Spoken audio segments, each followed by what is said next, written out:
APIA Nevada is a grassroots nonprofit organization that advocates for policies empowering everyday Asian Pacific Islander Nevadans. Nevada is home to a growing APIA community, accounting for 1 in 10 voters. We are One APIA Nevada. Concili Incorporated is Nevada's premier Democratic campaign firm, fighting for progressive issues and candidates for over a decade, and proud sponsor of Battleborn Progress.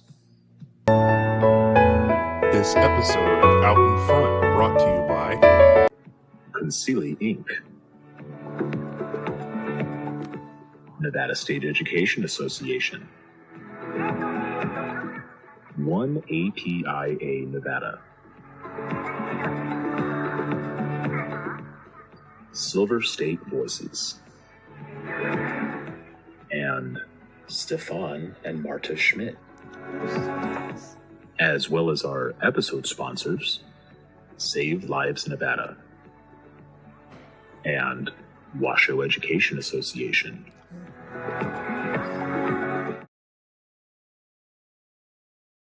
Magnus, and I'm the executive director of Battleborn Progress. Excuse my voice tonight. I am a little bit under the weather. We came back from New Mexico and our all-staff training last week, and I was the only one who came back sick, but it's not COVID, so that's great. I want to welcome everyone to this very exciting special on back to school. As you all know, all across the state, our young folks are going back to school this week. And we have some amazing educators from Las Vegas, from Clark County, who are here to talk to us about all of the things that are happening in our schools. We really wanted to have this special because we think it's important to talk about what our educators are experiencing right now, what our support staff are experiencing right now, and what our young people, our students, are experiencing right now as they head back to school after, living through a pandemic. We're still living through that, living through all of the crises that happen over and over and over again, and living through an education system, which I went through within the Clark County School District and in higher ed here in Las Vegas, but also dealing with our education system as a whole statewide. What are our educators facing when it comes to that as well? So we want to welcome 4 fabulous educators from here in Clark County.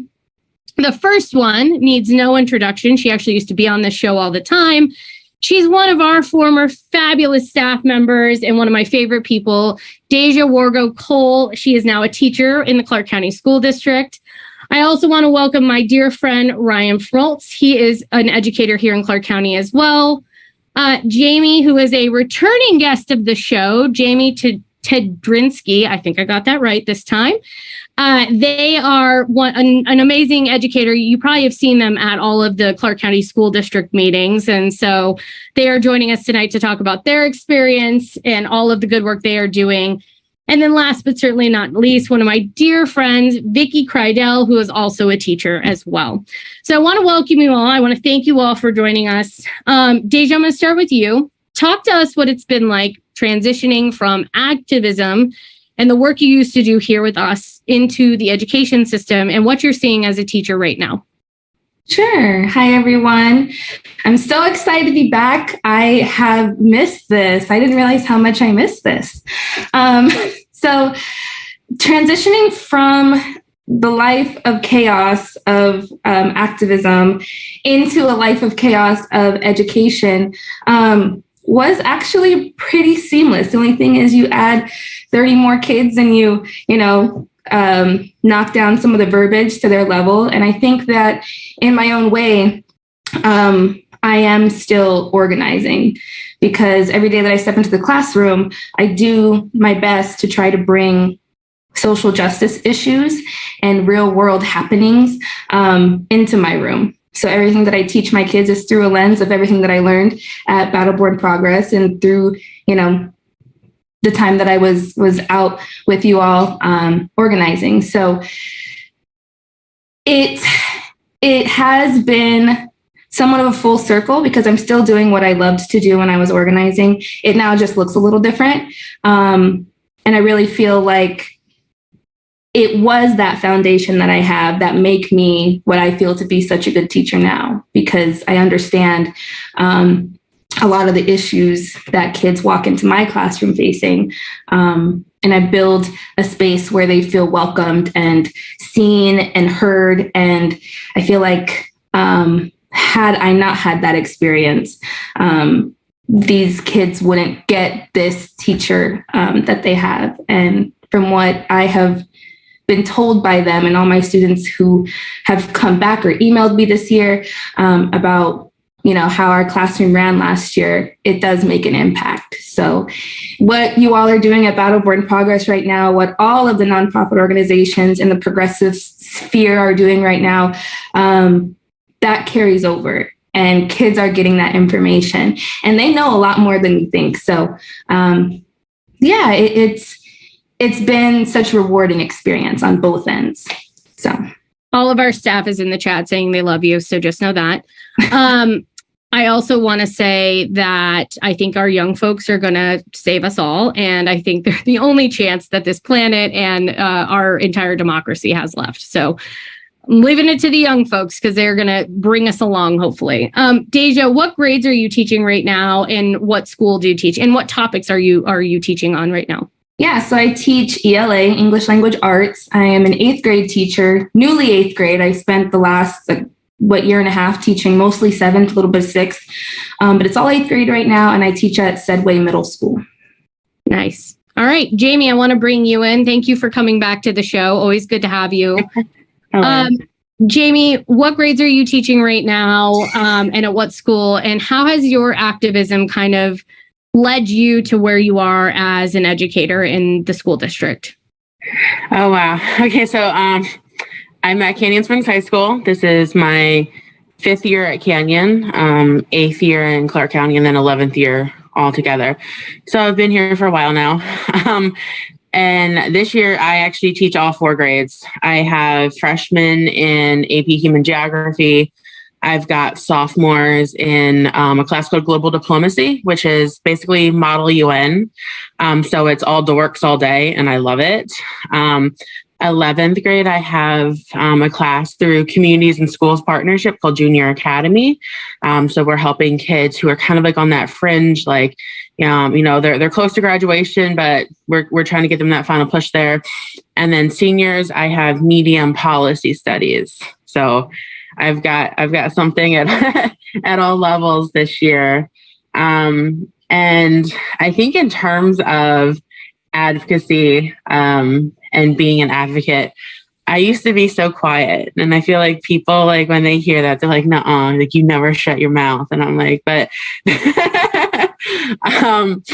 I think like I had spent so long seeing so many injustices happen in education, and Clark County was my first public school district that I worked in. My first 3 years in education, I actually worked for the Archdiocese of Gallup, New Mexico. I'm at a small school in Arizona on the Navajo Reservation, and then for the Archdiocese of Philadelphia. And I had enough of that, and I came to Las Vegas because they were begging for teachers in 2015. And I should have known in 2015 that was a sign of things to come, but they're like, relocation bonus, great healthcare, lies, and a bunch of other things. So I was like, let's go. So I packed up my dad's truck, and the first time I came to Vegas, it was with all my stuff. And I started seeing just how bad things were. And I worked for the first 3 years I was here at Valley, and then I've been at Canyon. They're both Title I, both, pretty low socioeconomic. And I saw how we were treated compared to some other schools, right? Compared to like the wealthier, whiter parts of town. And that my kids were being denied so much. But I also saw so much potential in my kids who had these amazing stories of resiliency and overcoming so much in like their 14, 15, 16 years of life that just, I think, would knock most adults back off of their feet. And I wanted to make sure that they had a voice, but they didn't know how to speak for themselves. and their families didn't know how to speak for them. And I'm sitting here going, well, I know how to speak. Why am I not speaking? And so I started going. I started going to school board meetings when they were talking about the gender diversity initiatives. I remember they moved them to the theater at Valley because there were so many people showing up. That's the first time I ran into the people from Power to Parent and My Children's Advocate. And we've been for years since. But it was the first time I'm like, this is things that I care about. And if I don't speak, I don't know that others are going to speak up either. And I think, Vicki and Ryan can both chime in on this because we're some of the few teachers who show up and speak. And when we try and get other teachers to speak, they're like, oh, no, I can't. I can't do it for this reason. I can't for this reason. And I think the culture of retaliation for educators can be very real. And I don't care anymore. I think that's what it came down to, is that I'm a good teacher. My students love me. My administration always gives me really good reviews. Like my test scores are always good. I'm good at what I do, but this career is driving out the people that are really good at what they do. And I've seen in the past few years, so many of my friends and colleagues who were amazing educators just burn out and walk away. And I've stood on that precipice too. I have thought there are so many other things I could be doing. I waffled around and joining Battleborn. I'm like, I could go do that. But I'm not ready to give up the fight. And I think this is a beast that you kind of have to battle from within, because I know how the system works and I know the weaknesses and the flaws in the system. And there's a part of me that kind of wants to pick at the wounds and like expose them, but there's a part of me that also wants to start healing them. And I think that we need educators who do have big mouths and who have big hearts and who are willing to acknowledge that there are multiple elephants in the room and that there are multiple issues that need to be addressed if we want education to be better. We keep putting Band-Aids where we need stitches, and we need people who are not afraid to speak up and who can help encourage others to speak up as well. I couldn't agree more. And as somebody who is regularly on the bad list with Power to Parent, that's the best place to be, Jamie. So right, good company. Worst people in Nevada. I want a sash too. You can have it. Thank you, Jamie. All right, I want to move to Vicki. We'll come back to Jamie in just a minute. Vicki, thank you for joining us. You've been one of my longtime friends. It's so great to have a panel full of friends tonight. Tell us about your journey becoming an educator and what grades you teach and what school you're at this year. So I'm from Southern California. So my education journey started in San Diego, and I taught in San Diego for 10 years. But jobs were hard to come by in San Diego. It's a very popular place. And so I also responded to an ad by Clark County School District. I was ready to start over. And so my husband and I moved to Vegas in 2013. And I was not an activist. But when I came here, my master's degree is in curriculum development with a focus on urban schools. So the socioeconomic effects of poverty on education was what I spent the most time learning about in my program. So I really wanted to work in urban district. I was astonished and my heart was broken with the trauma that students in my first grade class had gone through my first year. And as I continued to see what these kids were going through and how the system wasn't supporting them, I knew I had to do something. And there came a day when I was complaining, and my husband's like, okay, either you're going to stop complaining or you're going to do something. And I was like, wow, I guess I complain a lot about this. And so it's at that point that I started reaching out into the community through social media, finding people that I saw as leaders, as education advocates. And I became connected with people from NSEA, and some of the same people that I stand side by side with now. And so I'm an introvert. I hate public speaking. The first time I spoke at the board meeting, I was pretty sure I was going to have a heart attack, but I didn't. And so I started telling myself, well, if I can do it, anybody can do it. So I spend a lot of time listening to educators venting about situations that they're dealing with. I stopped trying to convince people to stay, because if they feel like they need to leave for their own best interest, then that's what they need to do. But I kind of stumbled into leadership, and I plan on staying in my current role for the next 3 years. But even after that, I want to stay involved because I think it's important work. Absolutely. Yeah. And it's so important. I tell my mom that all the time. I'm like, Mom, I know you're an office manager and you do this all day, but like, I also need you to step up and yell about it in the evening too. So what you're saying about that activism is so important.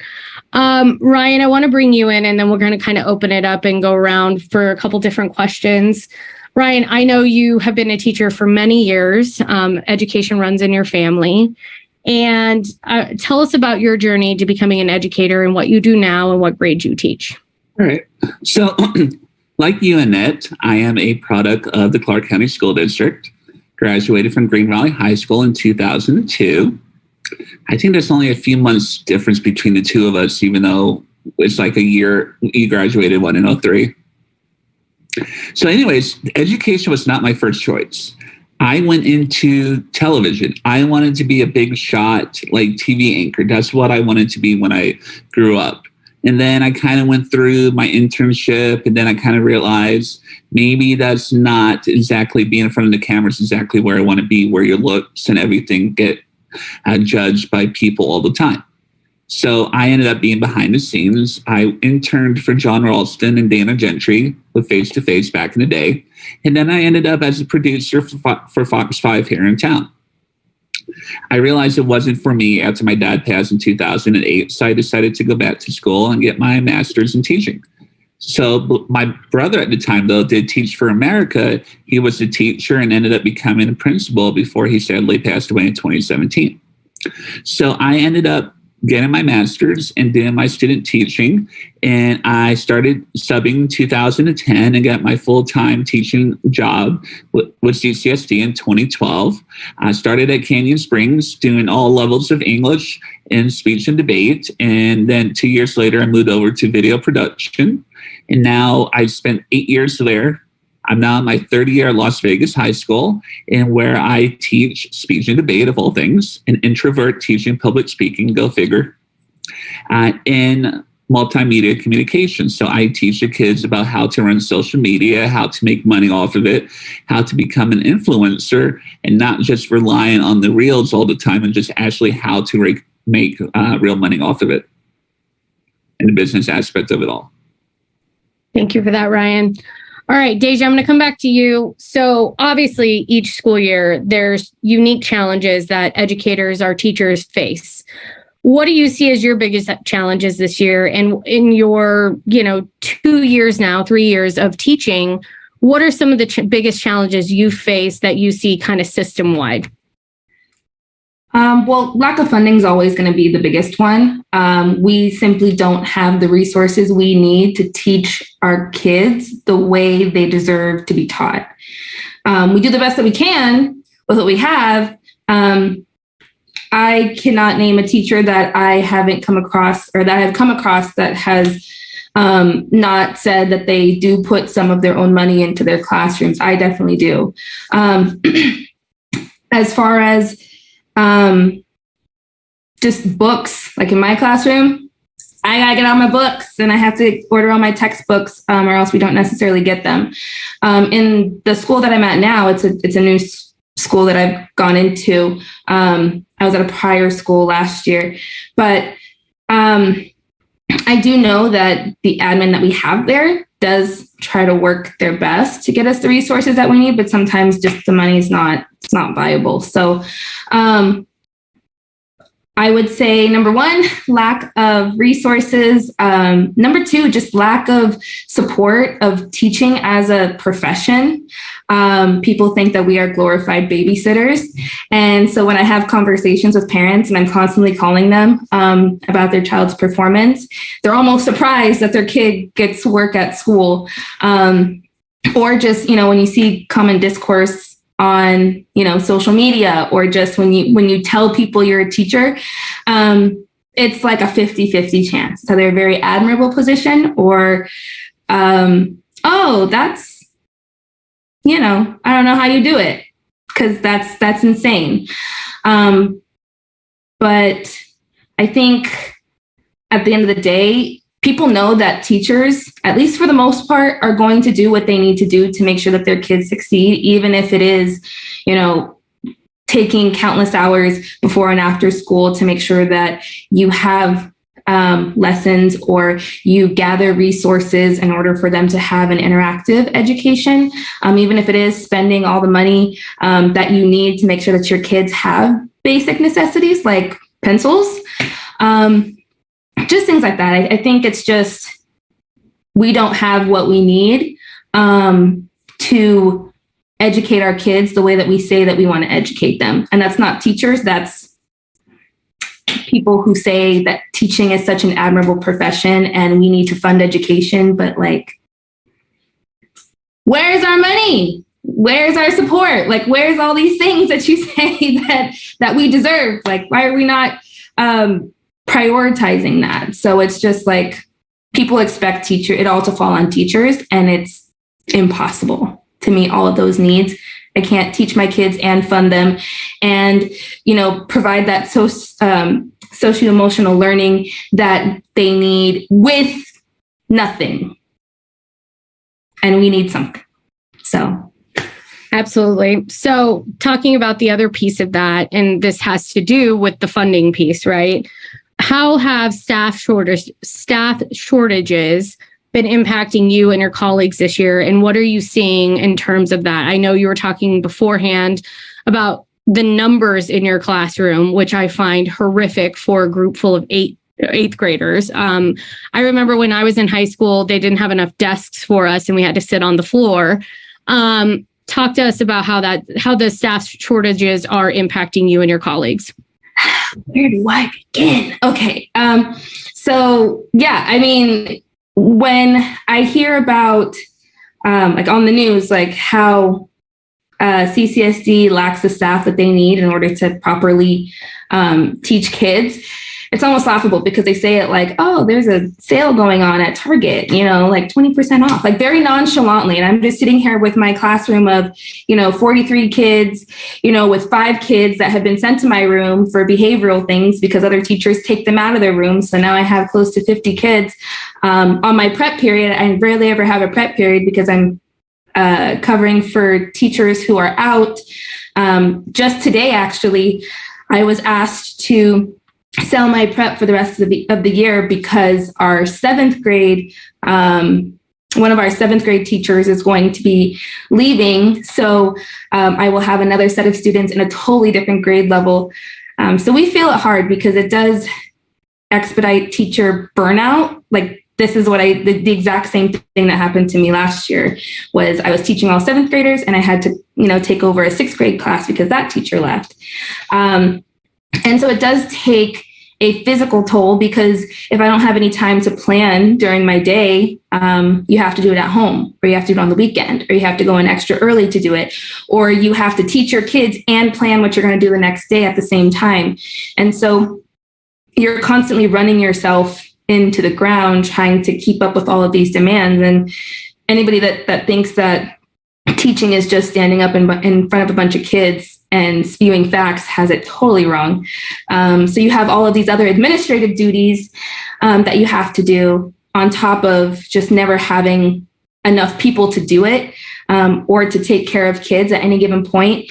I think that is probably one of the leading causes of teacher burnout now, because we just don't get a moment to breathe. I had my lunch today watching a 7th grade class. So it's rough. So before I went into politics, I actually told my mom I wanted to go into teaching. And she told me from her experience teaching or being an office manager in the Clark County School District for 25 years or whatever it's been, don't do it. I won't let you. And so that, I think, tells us everything we need to know, because when my mother was concerned about my well-being and she was cool with me going into politics of all things, but not teaching, I think that tells us everything we need to know. And that's a very sad commentary, I think. Deja, we're going to come back to you. Vicki, I want to bring you in. So you've been doing this a while now. Obviously, you've taught other places as well. How has returning to school this year changed from returning last year or maybe previous years? I think there's kind of a sense of dread, because last year was, at the end of this year was my 20th year. Last year was my hardest year in education. And a lot of us feel that way. And so they're not taking anything off our plates. They're just piling more and more and more and more onto our plates. And now the public has turned against us. Any of us who speak out were attacked regularly. So I think I've noticed that people are kind of a feeling of dread going into this year, because we don't want it to be a repeat of last year. But because nothing's changed, it likely will.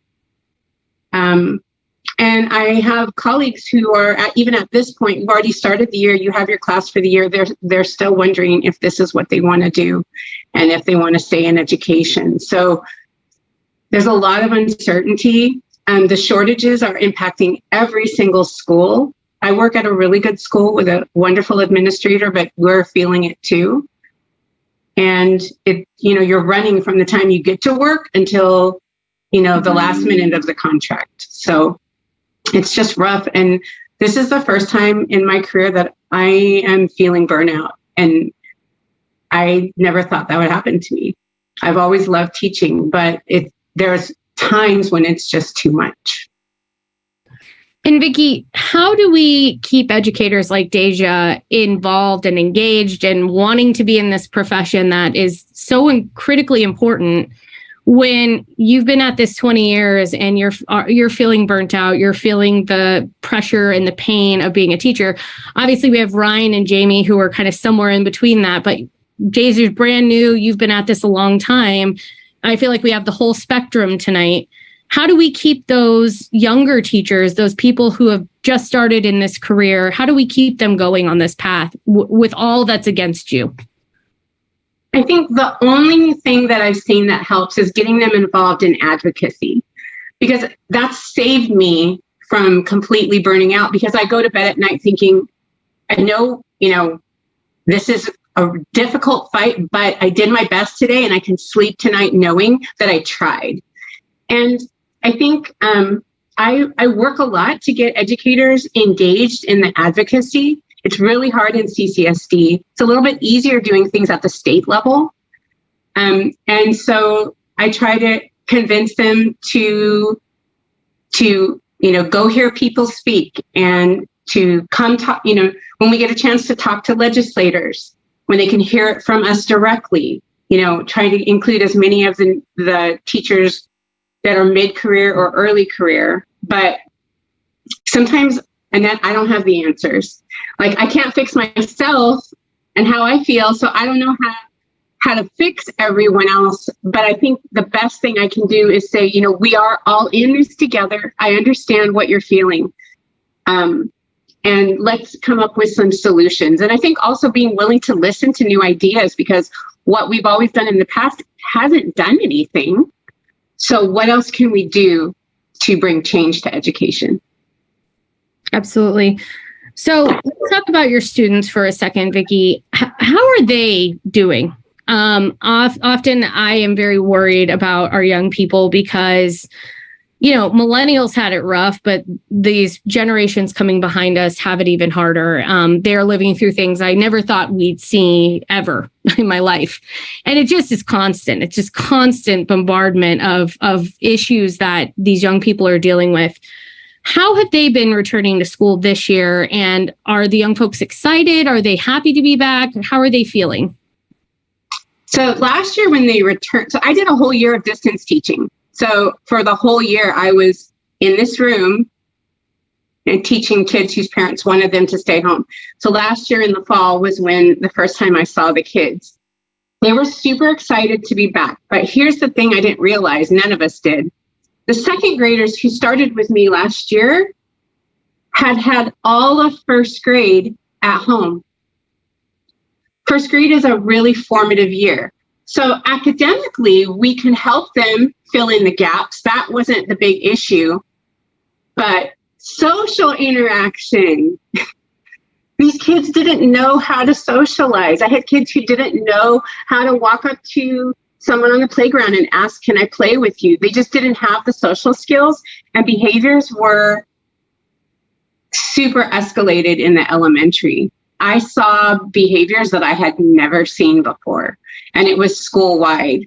So that's what made last year so rough, was that the students were returning, and some of them had been out of school for a while, and they didn't develop the early skills that we need them to develop. So it was at the beginning of the year, especially my second grade class was like a first grade classroom. And so everybody's kind of behind on some of these things. So are the kids happy to be back now? Do you feel like they've caught up from some of the pandemic issues that they were having? Or do you feel like there's still a learning gap there because of everything that they've experienced over the past couple of years? I think it depends on the child. Some of the kids definitely caught up, but remember, we have students who lost family members to COVID, who had death in their home, who were sick themselves. I had a number of kids last year who had symptoms after they had COVID that impacted them on a daily basis. A lot of kids who'd gone through their parents being out of work for a period of time. So there was a lot of poverty-related issues. So some of the kids were able to bounce back and get back on their feet, and some of the kids are still struggling even this year from what I'm seeing. So I took a new position at my school. I'm going to be teaching grades 1 to 5 reading. So I'll be doing small group reading intervention for the whole school every day, all day, because I see the need to help some of these kids who have some gaps in reading. So yeah, that's incredibly important. Thank you for doing that. Jamie, I want to bring you in. I know you've been incredibly out. I laugh because you and I sometimes are so much alike. I love it. You have been incredibly outspoken about all of the challenges you've faced in the classrooms, your colleagues are facing in the classrooms every single day. So how are you feeling about this year? What are the challenges that you are facing as a teacher? And just as a human being going into the teaching profession again this year, what are some of those challenges that you're facing, and why do you think you're facing those challenges? I think we're just tired, and passion can only go so far. And I think a lot of people become teachers because they are passionate about what they do and they want to help the kids. But at the end of the day, passion doesn't pay your bills and it doesn't fix the societal issues. And I think for many people, there just comes a point where like they've hit a wall and you're just kind of staring at it going like, well, what now? Like, do I try and climb over it? Do I try and go around it? Do I dig under it? Or do I just turn around and walk away from it? And I can't blame any educator for the individual choice that they make in regards to that. But I know I started this year very tired. I have 4 different preps, which in high school, that's a lot. That's a lot of classes to prepare for. But I also have coworkers who have 5 or 6 different preps.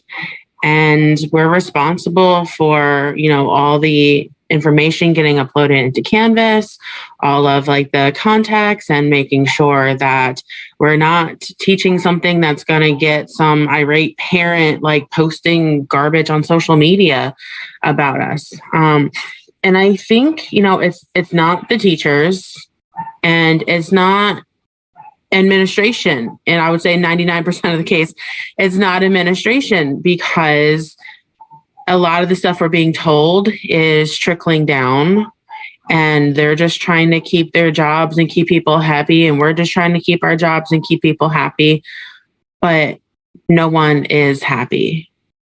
I'm always excited for the start of the school year.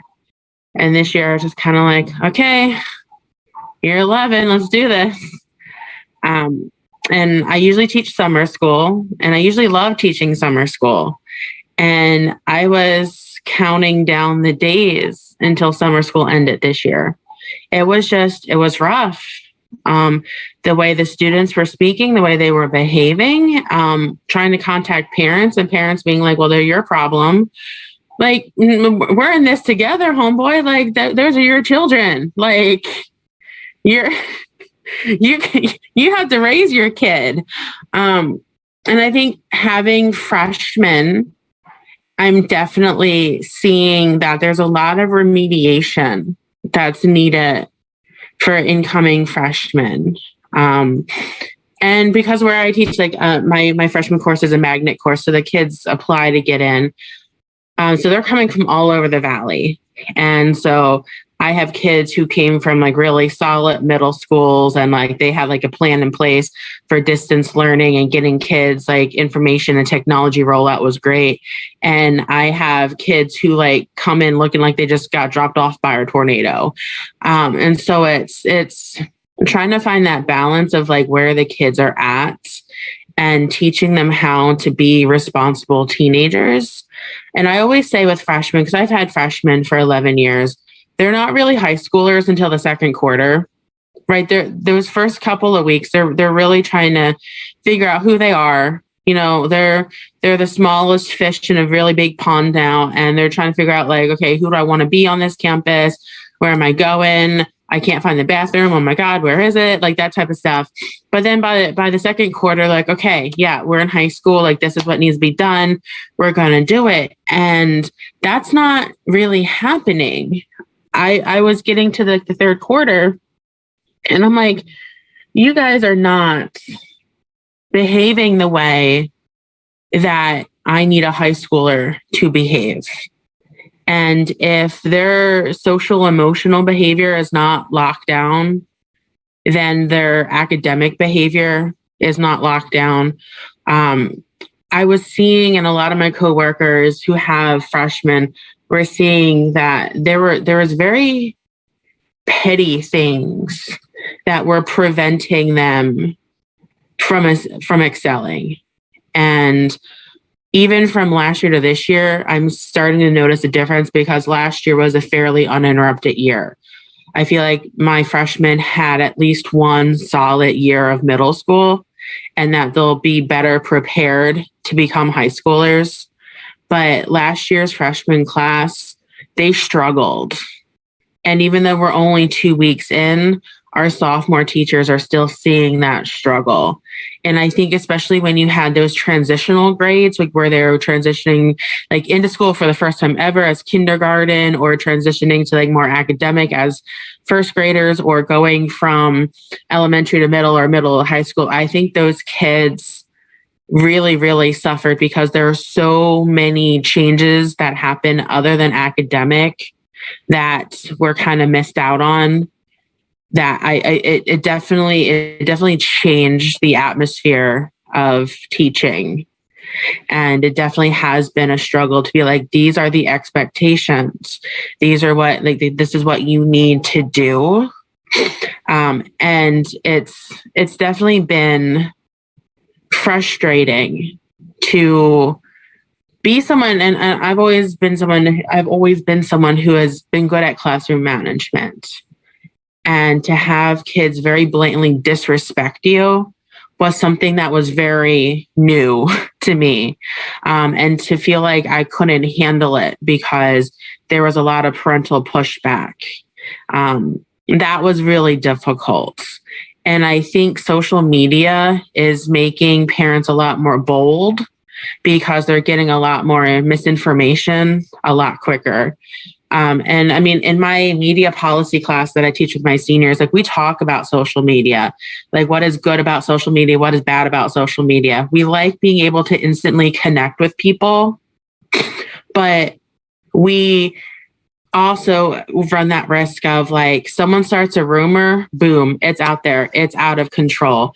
The district as a whole is seeing a rise in violence and bullying because of social media, right? I mean, a lot of schools in the past year like went through Instagram pages where there were just cruel things happening, like pictures of other people in the bathroom, you know, and during passing periods, or recording fights or instigating fights so that they could record it for social media clout. And that's impacting every aspect of the school experience. That's impacting you socially, that's impacting you culturally, that's impacting you academically when your day is disrupted that way.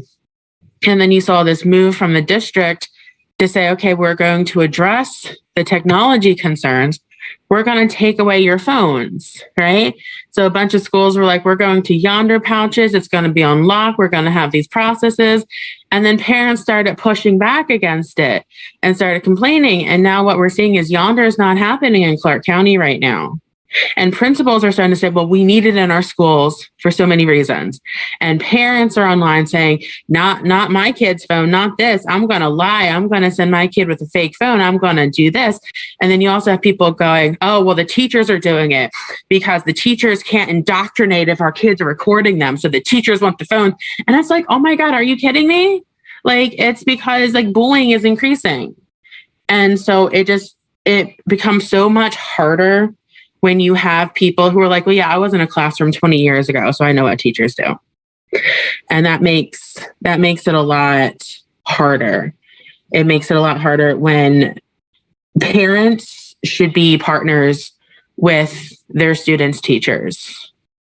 And I love when my parents are active and when they're engaged, but I'm seeing a lot less of that as my career progresses. And I'm seeing a lot of people who get bad information and they run with that and they're not communicating with their kids' teachers.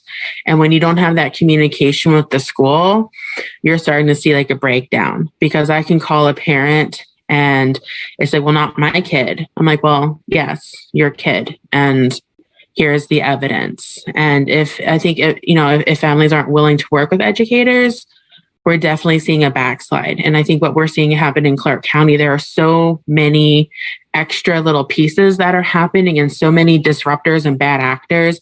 It's really hard to get to the heart of education in Southern Nevada right now. Yeah, I'm so thankful that when I went to school in the Clark County School District, we did not have social media. And most days I'm not thankful to be old, but that's one of the times where I'm thankful to be old. So yes, it is terrifying. And as somebody who is childless, I can't imagine having young people right now with the way that social media is, with disinformation. I mean, we have a whole person on our staff, 2 people now dedicated just to pushing back against disinformation on the internet. The internet was a great experiment, but it's failing. So there's that. Jamie, we'll come back to you in a second. So Ryan, I want to bring you in now. Talk to us about what pressures you are facing as a teacher this year, and how do any pressures that you're facing compares to previous years? And like, what are you seeing in the district overall? You're a big advocate in the district as well. What are the pressures that your colleagues are facing too right now? One of the things that I see all the time, especially still nowadays, is the pressure to perform on standardized tests. We see it through the amount of money that we spend on programs such as MAPS, certs for the ACTs, the prep programs like Actively Learn and Achieve, so the students are able to do well. There's an immense amount of pressure to do well on standardized tests because with the star ratings for the state of Nevada, that accounts for at least 25% of it. We're also more responsible for getting the kids to school.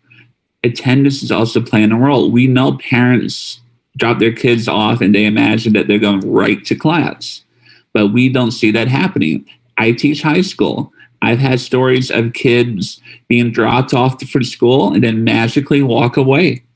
They'll go to their friend's house, they'll go to a park, they'll go somewhere, but not actually sit in the classroom. And we're feeling the pressure of trying to raise all these kids while trying to manage the growing responsibilities that we face in CCSD.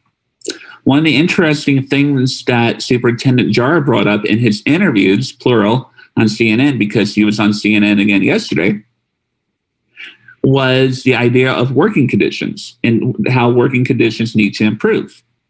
Under his watch for Southern Nevada, working conditions have diminished. And he needs to look at the mirror himself and realize he's to blame for this. Admin are under more pressure, the students are under more pressure, the teachers are under more pressure to perform. It's not a job anymore, it's a business. And the results are not looking good because everyone is falling apart because of all the stress we're facing right now. So Ryan, you and I talk about this a lot, and we'll just rage on Facebook sometimes. What do you need elected officials in this state, regardless of their title? I don't care if it's, all the way at the top or dog catcher at the bottom. What do you need elected officials, especially like people like our school board members or maybe, the Clark County School District superintendent, various other folks who maybe are educators or run education institutions around the state? What do they need to be doing, and how should they be listening to educators to solve these problems? One, they actually need to listen to educators, because many of them, including one particular trustee in the Clark County School District, has often bashed teachers on social media, telling them to dust off their resumes if they don't like what is happening. Not to mention, said trustee is also friends of Nazi supporters in my children's advocate. But the truth is, you have to listen to educators, listen to their problems. What you're seeing right now in the classrooms reflects society, and that must be fixed. We spend hundreds of dollars each year on our own supplies because, sorry, Deja, I just saw that in the chat. But anyways, what was I going to say? We spend our own money on supplies. We spend more money for our kids themselves, our students themselves, than we spend on ourselves and our own families. Sometimes teachers spend thousands of dollars. We need affordable health insurance. For those in Southern Nevada, you've seen the stories tens, dozens, hundreds of times about how the school district and the bargaining unit for teachers in Clark County have not paid for the insurance, to have not adequately supported the insurance to the point that doctors are not getting paid. Charter schools are using insurance now as an advertising technique to get teachers to come to their schools. They're like, hey, our insurance actually pays our doctors. So come and join us when you don't have to worry about going into collections by doctors and insurance. Ryan, can I stop you for 10 seconds? Because this is something I rage about constantly. Can you talk about the Teachers Health Trust and what a piece of crap it is and why it's so horrific for our educators to not have their health insurance funded at this point? It's an abomination, and they should be ashamed of it. When I started in CCSD, it was still the Cadillac plan. You had lousy pay, but you had awesome benefits. And I started officially in 2012. Things started to go downhill around the time when the Health Trust decided to work with Well Health, an organization that was meant to help stem the billing and help make sure it's adequately funded. That didn't go too well. And ever since that happened in 2015, the funding level and the support from CCSD has not been where it needed to be to go with the rate of inflation and the rising cost of everything. And the bargaining unit for teachers has not even bothered to put up much of a fight until recently, when we realized THT is broke. So starting around 2020, even 2019, 2018, but mostly in 2020, you're seeing bills not getting paid. You've had doctors telling their patients, contact THT because we're not getting paid and we're about ready to drop you. And it's not our fault. It's just THT is not having does not have the money to operate anymore. And CCSD and the bargaining unit are now raising rates on family members and families in order to pay the money back that they borrowed from CCSD to pay the bills.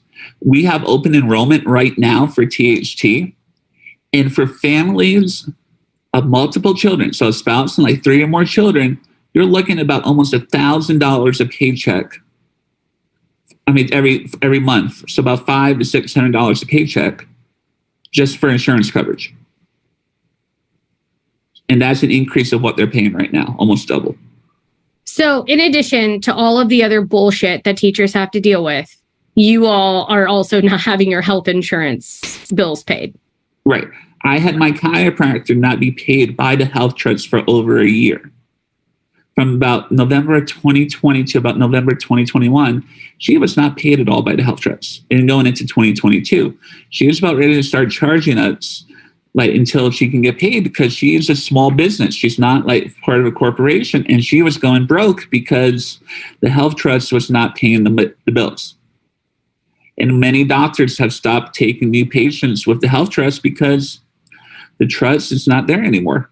Well, pun not intended, but doctors don't trust the trust. Yeah, I wouldn't trust the trust either. I have a mother who's had to pay out of pocket thanks to the trust. So there's all of that. Brian, so I'm going to pose this question to all of the panelists, and then we're going to move into audience questions. And I know you have to hop at 6, but what do we do to fix all this? We've heard about all of the different issues, everything from our young folks not being prepared to come into school, not having the resources to come into school for various reasons, the pandemic and learning loss and all of that. And then you have our educators who don't have funding, don't have resources, have to buy their own supplies, are facing tremendous burnout, seeing bullying and harassment in our schools. What do we do? I mean, Nevada is consistently on every bad list when it comes to education. Occasionally we move up a little bit here and there, but it's just a slight shift. It's been bad since you and I were in the Clark County School District. Hell, it's been bad since my mother graduated from the Clark County School District when she went to Valley High School. So how do we fix this, Ryan? I'm going to start with you, and then we'll move to our other panelists. You know, it's funny, though, since you said that, Annette. I remember in high school that when Carlos Garcia was superintendent, and we were talking about in class, we were talking about what programs were going to get cut by Carlos Garcia because the money wasn't supposedly there all the way back in 2000 to 2001.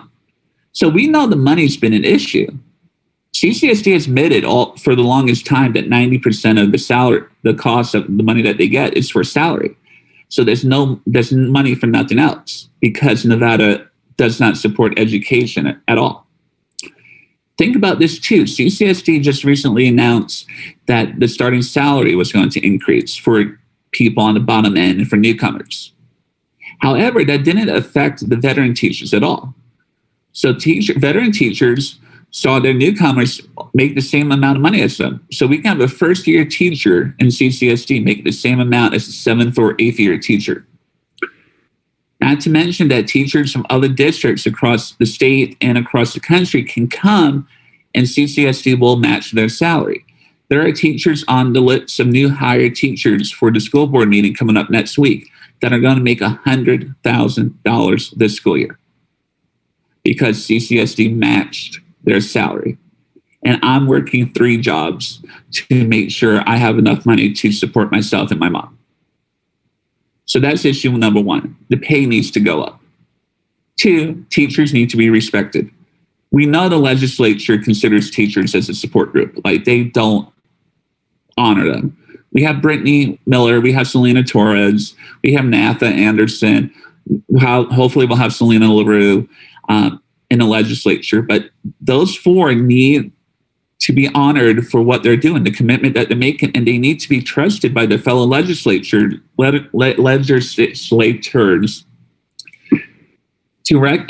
those 4 need to be at the forefront of what's going on, and the other people in government need to look at those 4 for guidance, because we're going to be out of teachers real soon. We have 1,400 teachers still. Sorry, we still have 1,400 positions up for grabs in CCSD.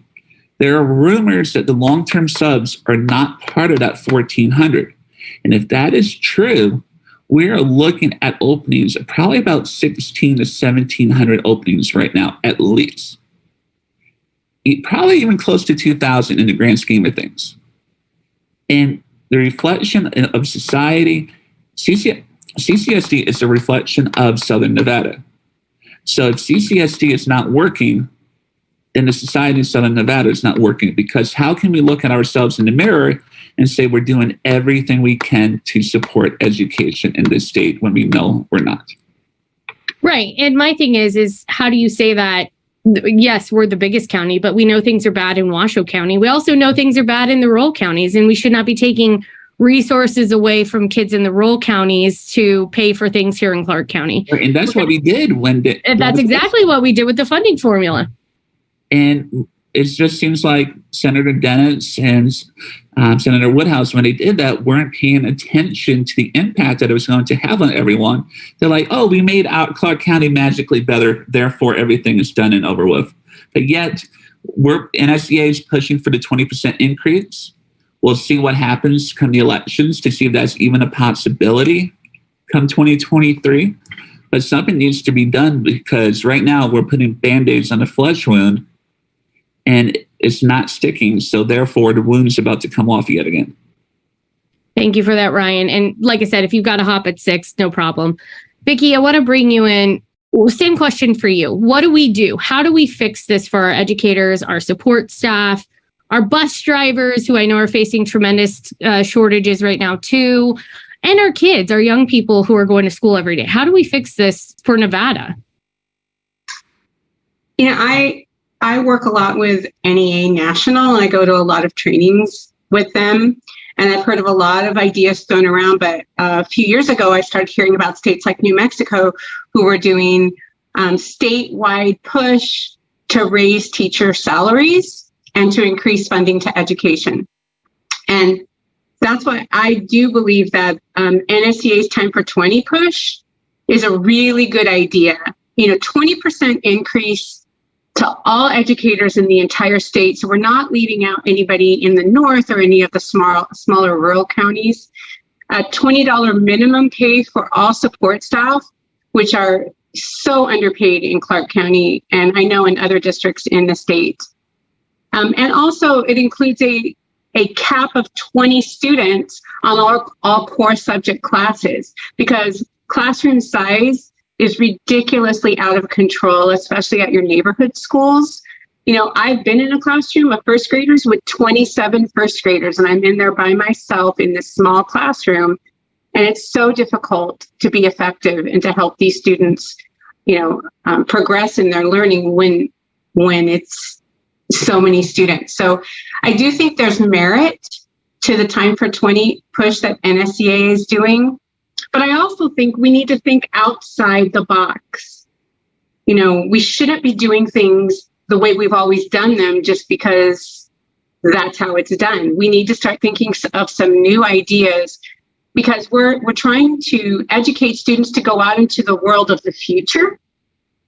It's not the way the world was when we were kids. The world is changing. So I think we should also be changing and modernizing and being creative with how we educate our students, because there's so many things that don't work for every kid, and we need to think about equity. Equity is really important.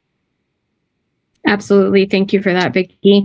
All right, Deja, I want to bring you in. What do you think needs to happen from an activist perspective, from a legislative perspective, school board perspective, to make real change on these issues?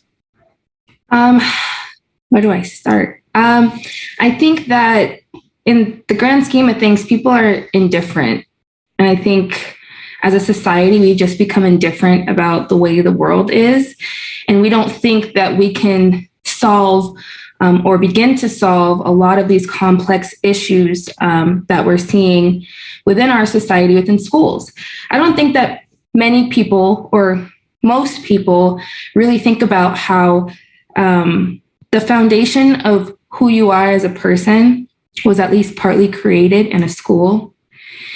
And so we're seeing all these kids see a society that doesn't care about them. My 8th graders can come into class and tell me about something they saw on Instagram or TikTok. And they're like, hey, miss, nobody really cares about us. So why do I care? You know, and I feel like 80% of my job is teaching my kids to care because they've been conditioned so much to believe that the best way to protect yourself is to not care about anything. And so I see on my end that what needs to happen is that society needs to believe that these kids are worth investing in, because they will tell you straight up they do not feel like society cares about them or cares that they know things, or believes that they're valuable enough to receive an education, because they're constantly getting these messages that they were destined to do something that maybe they don't even want to do, or be something that they don't even want to be, but they feel like society's conditioned them to take this path that's not anywhere in academics, because they're not sitting in classrooms that are funded, because they're not getting the basic needs that they need in order to be successful, because they're getting tired teachers, sick teachers, not teachers in their classroom. So I think you need to pay teachers. You need to invest in kids. You need to make it apparent, because teachers know that we're not being invested in, but at this point we've learned how to handle it. But you have a bunch of kids, thousands and thousands and thousands of kids who deep down are sensitive, and they do see things and hear things, and they hold on to things, and they hold grudges about things, and they're spiteful about things. And so when they feel like nobody in the world wants to listen to them or care about them, or cares that they are sitting in a classroom that reflects the quality of education that we say kids should have, they feel lied to. And so it's not just our responsibility as teachers to educate them and invest in them, because I'm one person trying to fund a quality education for over 100 kids. And quite frankly, it's not just my job. I can't do it without the support of my administration, which I'm glad that I have, or the community, my legislators, society in general. Like, please believe that teaching is an actual profession first and foremost, and then you can run me my check. Because once you realize it, you're like, oh crap, teachers do a whole bunch, but they're not getting the resources they need. But I don't even care about myself, quite frankly. It's those kids that everybody's lying to. And that's what I have a problem with. Absolutely. Couldn't have said it better myself. Jamie, same question for you. What do you wish would happen? What do we need to happen to make real systemic changes when it comes to our education system in the state? So, listen, Steve Sisolak, Steve, bestie, sir, you keep saying you're the education governor, and educators need to see that. Right? We know it's an election year. We know education is always a hot topic politically. But teachers were not pawns in a political game. We're educators. We're responsible for the future. Right? Without us, your future is not educated. And I think a lot of people will be happy with that, honestly. But when politicians are like, yeah, I'm pro-teacher, but what does that mean? Show us what that means. Be with us, meet us, right? We want to be in the room where it happens, to very liberally steal from Hamilton, right? We deserve to be in the room where all these discussions are made. We deserve to have a seat at that table. And so often educators are not, right? And we're seeing the few educators in Nevada who are in positions where they can affect that change that are being cannibalized, And I'll just come straight out and say it. Like, we need less stupid TikToks from bitter teachers talking about how much they hate Natha Anderson and Selena Torres and Brittany Miller, because sitting there on your couch and yelling on a TikTok is not doing anything. Talking trash about people is not doing anything. Getting out there and advocating, that's what's doing things. All right. And none of us go to board meetings because it's fun. Right. I don't sit there and be like, oh, this is a great Thursday night. I sit there because it has to be done, because people like Katie Williams need to be called onto the carpet for the garbage they put out, because educators deserve better, because my coworker should not spend her lunch like 20 minutes or lunch 20 minutes crying because she's rethinking her decisions. And that's what's happening. And yeah, I'm passionate, but I'm also angry. And I don't want to be one of those raging TikTokers, or I don't want to be like someone with a fake account on Twitter, like talking smack, right? I want to be in the room making those decisions. I've tried to be vocal. I've spoken out about so many issues. I think Ryan hit the nail on the head when he was talking about the issues with our health insurance. It's crap. And I'm sick of being told that, no, it's good. It's good. It's good. You just don't know what you're doing. I know what I'm doing. I've been diabetic more than half my life. When I'm standing at the board meeting saying, hey, the insurance is not covering my insulin, I don't need the teacher chair to go on Facebook and call me a liar in a group of 10,000 people. I need him to say, oh, you know what? If you die because you don't get your insulin, then our teacher retention issue gets even worse. And I think what gets me very frustrated is I've had a member of the CCEA executive board who has a sick child come up to me and be like, yeah, we've had issues with getting the insulin too, but I hope it gets worked out, and like walk away. But he's there defending it. And I'm like, this is your child and you're going to defend an organization over your child. And I could, I can't see that, which is why I got involved with the state union, which is why I have talked to legislators. I have talked to my assembly people.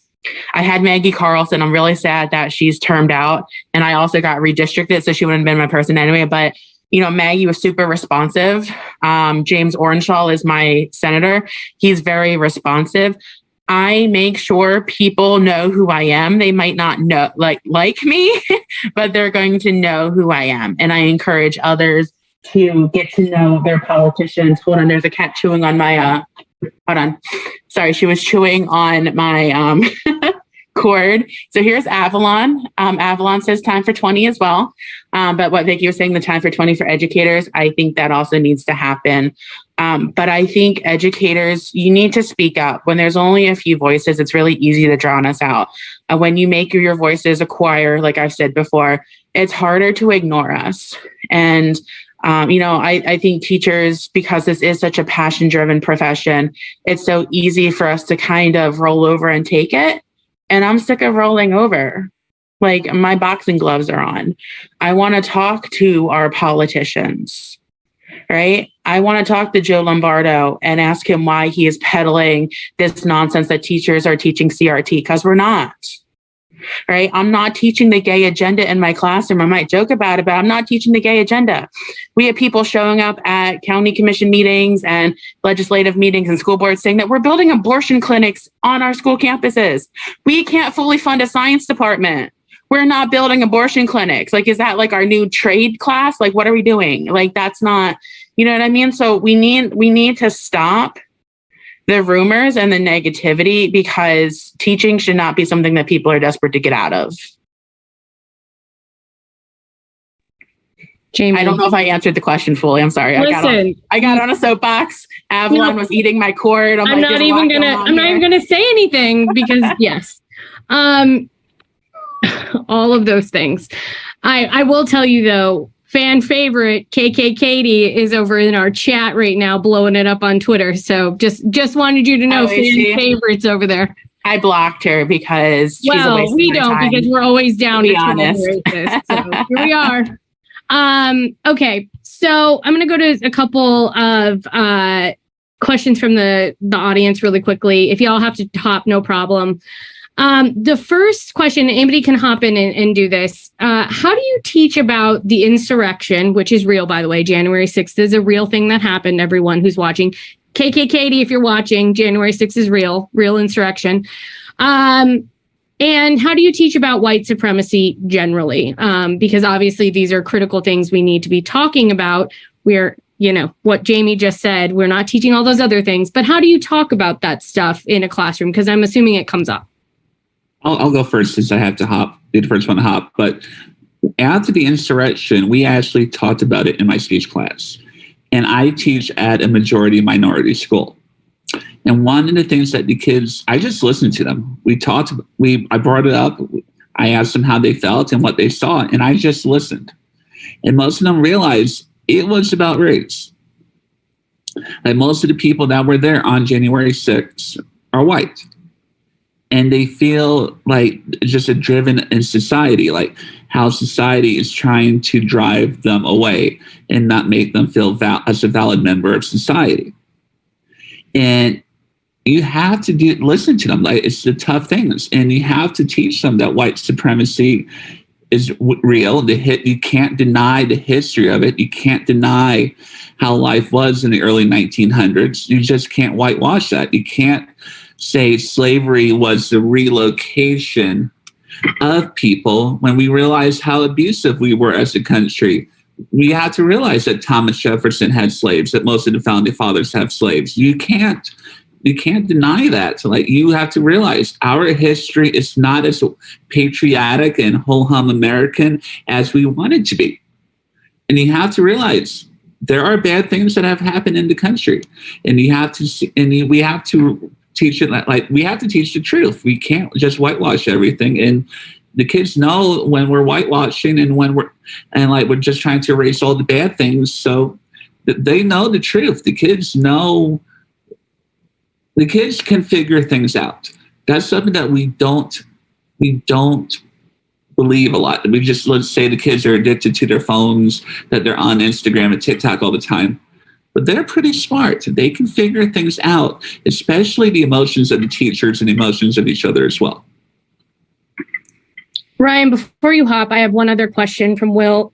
He asks, how have extracurricular activities been impacted by the pandemic?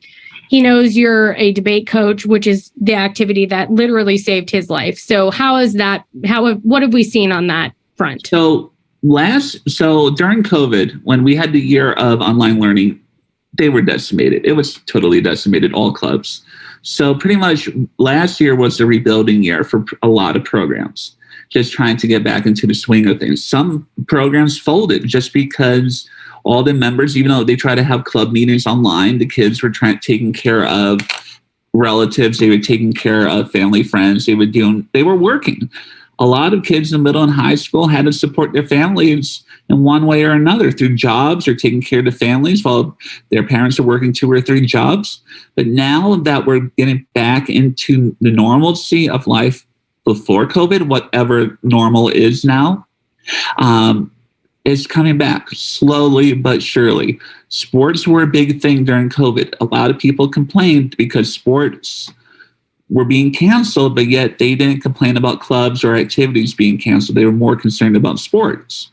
But sports came back last year like nothing ever happened. Activities came back slowly. And now that we're back this year full time, and it seems like we're not going to have any issues with COVID, that they should be slowly getting back to what they were before then. Thank you, Ryan, and thank you so much for joining us tonight. Thanks. I have to head off to my second job now. But thank you so much, Annette.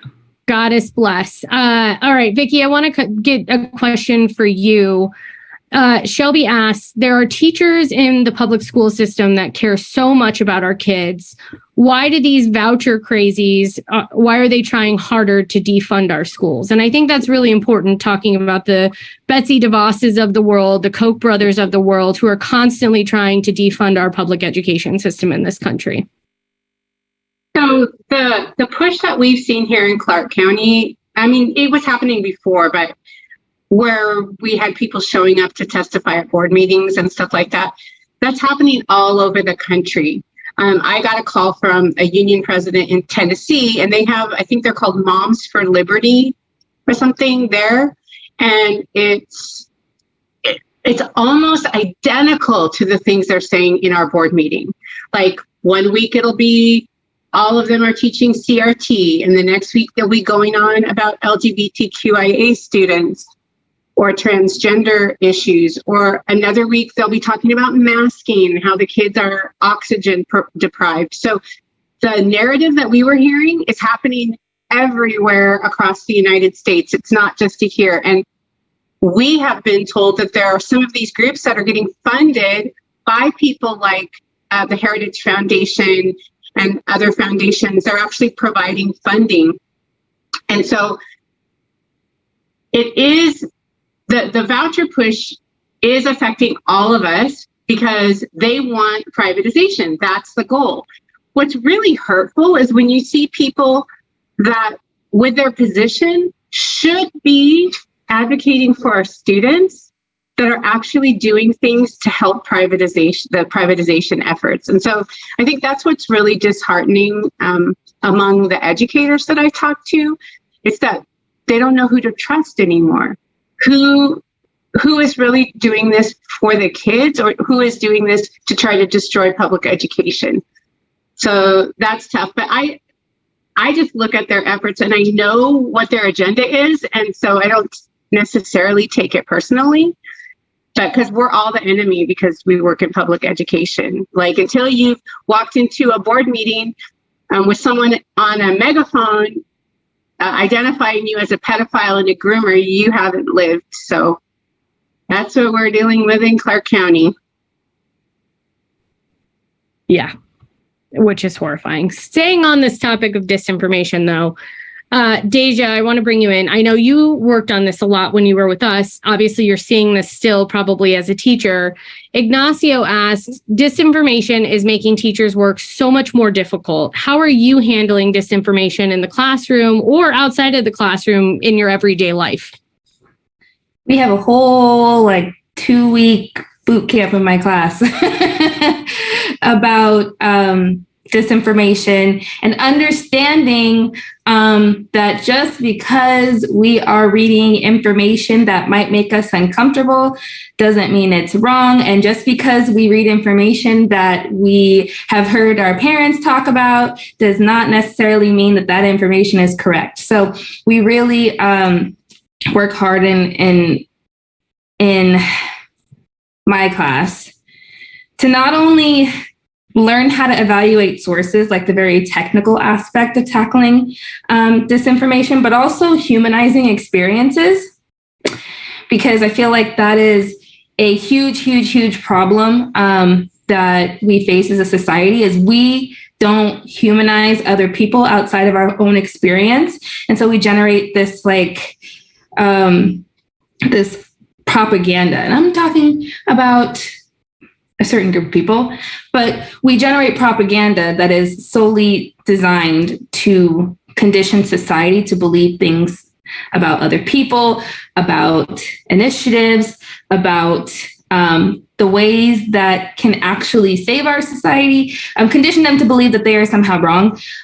So coming from the background that I come from, it is a daily struggle not to completely politicize it in front of my kids, but I am very intentional about doing so because I teach predominantly Black and brown kids. And so it's important for not only people to know about it, but also kids, like how they consume information online and how they can not only disseminate information that is truthful, but also protect themselves and still remain hopeful after seeing maybe propaganda that's put out that is harmful to them. So you're teaching our young people critical thinking skills. Thank you. Trying. All right, Jamie, I want to give you the last word here. Shelby asks, oh, wait, nope, I already got that one. Oh, where'd it go? Sorry, everyone. I lost it. Oh, here it is.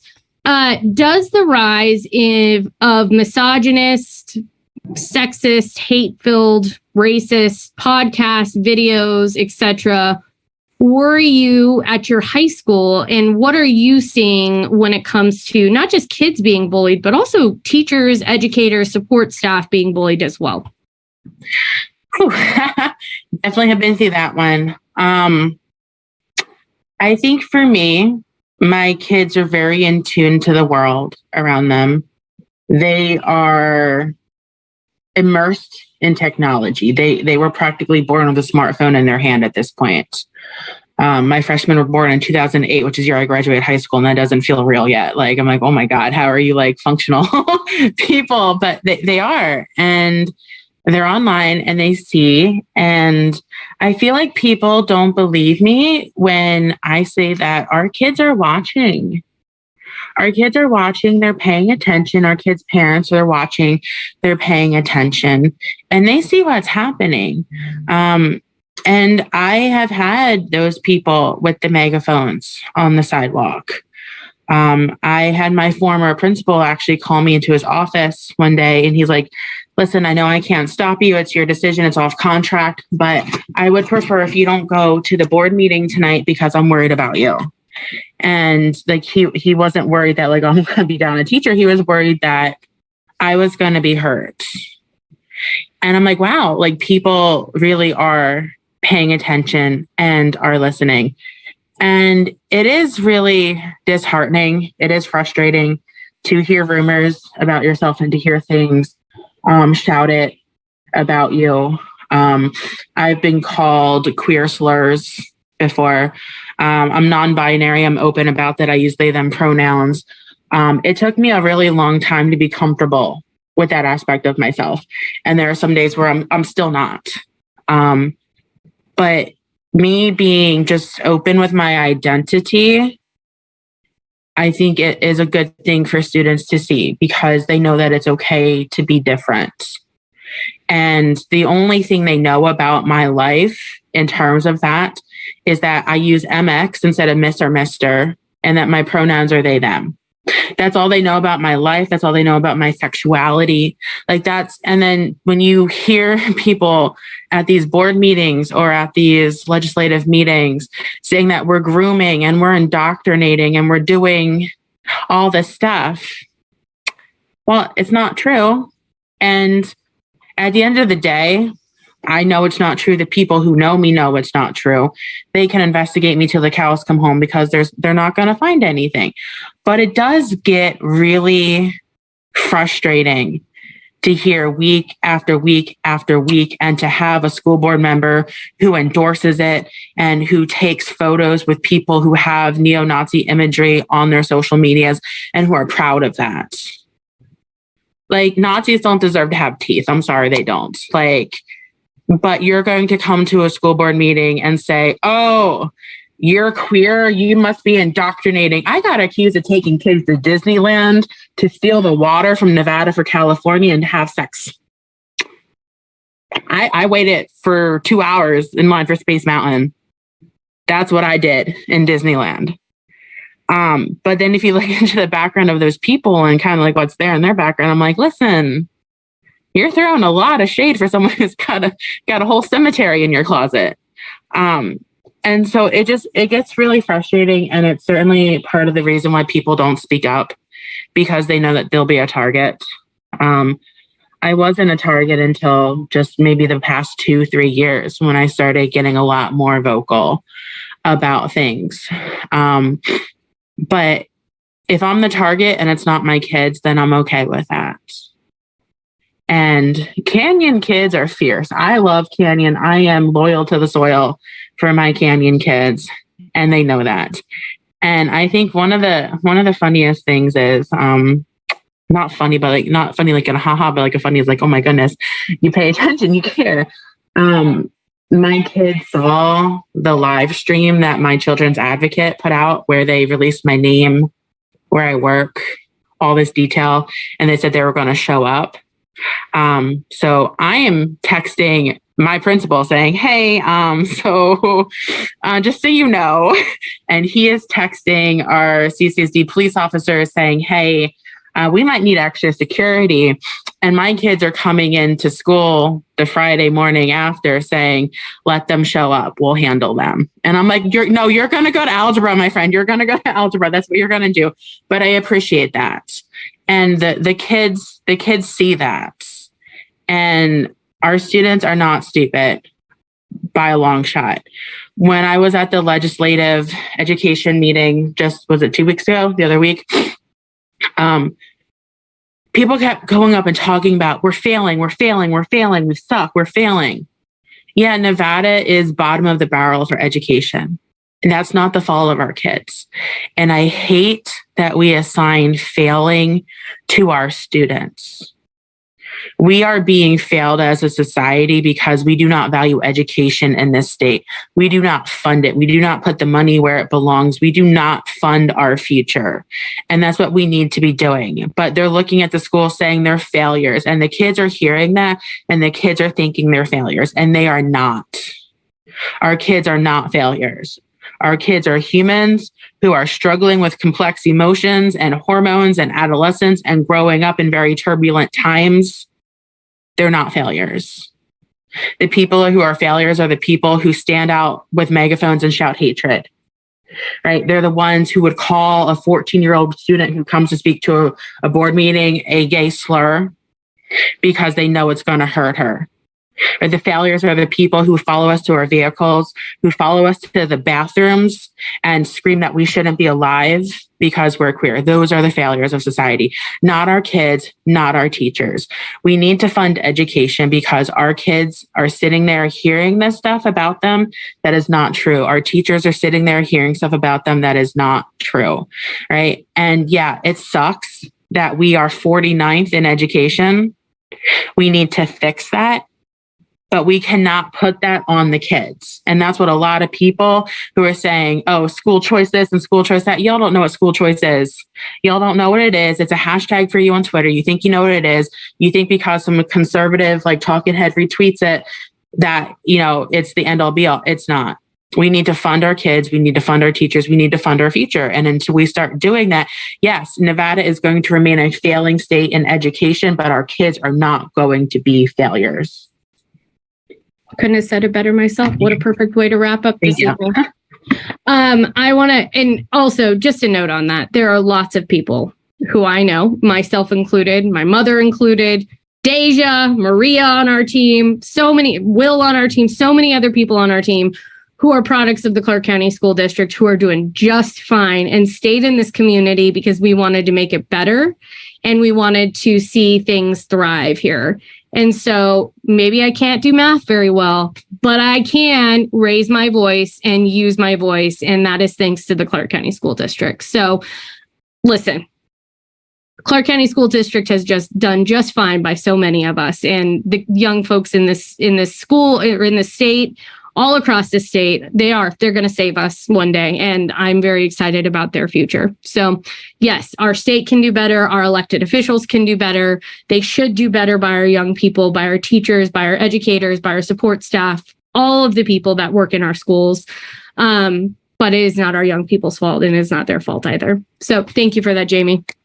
And thank you to Vicki, thank you to Ryan, thank you to Deja. Thank you for the work that you all do every single day in our classrooms to make sure that we do have a bright future in this country and in this world of ours, and because these young folks are truly going to save us. I want to say thank you to all of our educators who are watching out there. Thank you for the hard work that you do every single day. I know based on the conversation tonight, the conversations I have with my own mom, things aren't always hunky-dory. Things are really hard and really tough. And I just want to say from our organization to all of you, thank you for the work that you do every day because you are doing the Lord's work. You are truly going in there and educating our young people and educating our future. So thank you. And with that, I just want to say for all of the elected officials who are watching at home, let's fund our teachers. It's time for 20. We need our educators to be paid more. We need our support staff to be paid more. We can do that in this state. They deserve it. It's the least we can do. So hopefully you'll support that. Go on Facebook, go on Twitter, tweet time for 20. The hashtag is time for 20. We support our friends over at NSEA who are working hard on that as well. So with that, I want to say thank you to everyone. We will be back next week to talk about the Inflation Reduction Act that was signed into law by President Biden this week, and so much more. We also want to give a shout out. We have our Story Bank program. Please sign up for that. Brenda is working hard on that every single day. So if you're a teacher, an educator, a student out there, and you want to join our Story Bank program, you have good stories around healthcare, anything, we want to hear from you. Brenda's contact will be in the chat below. In addition to that, we also have Celebrate Progress coming up on September 7th. We are honoring so many community activists from all across the state. One of NSEA's retiree members, Tom Wellman, is going to be getting an award this year. So we're very excited about that, to honor him for all of his great service that he has had to Nevada. So join us on September 7th at 6 p.m. at Paiute Golf Course. We're going to be honoring Commissioner Michael Naft and so many other amazing folks from around the state. So make sure you join us for that. The link will be in the chat below in all of the different systems you're watching on. So thank you all for joining us. We will be back next week live at 5 o'clock on Thursday on the Facebook, Twitter, YouTube, Twitch pages. And again, we'll be talking about the Inflation Reduction Act. So hope to see you there. Thanks, everyone. Stay safe and healthy. Talk to you all soon.